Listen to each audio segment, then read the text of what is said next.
Guys, world में जो भी टेंशन चल रही है लड़ाइयों के बीच में, मुझे वहाँ पर सिर्फ एक ही बात समझ में आ रही है कि कुछ देशों का जो है वो नुकसान हो रहा है और कुछ जो हैं वो अब तपती आग में रोटियां सेक रहे हैं। बात थोड़ी कॉम्प्लिकेटेड लगी, आइए डिस्कस करते हैं।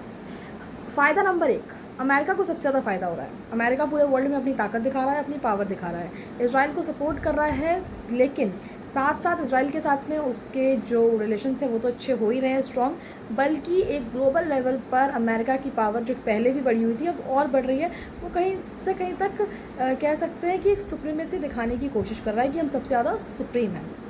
अपार्ट फ्रॉम दैट दूसरा फ़ायदा जिसका कि कोई लेना देना नहीं है, रशिया को सबसे ज़्यादा फ़ायदा हो रहा है इस सारी की सारी मिडल ईस्ट में जो हमले हो रहे हैं और इजराइल जो भी हमला कर रहा है उसे सबसे ज़्यादा फ़ायदा रशिया को हो रहा है, क्योंकि रशिया जो है वो बहुत बड़ा एक्सपोर्टर है ऑयल का, हमें बात पता है। और क्योंकि मिडल ईस्ट की जो कंट्रीज़ हैं वहाँ पर इतनी ज़्यादा टेंशन चल रही हैं, तो एक रशिया के जो तेल हैं, रशिया की जो ऑयल हैं, उसकी कीमतें आसमान छूने वाली हैं। तो रशिया की तो बल्ले बल्ले हो गई है।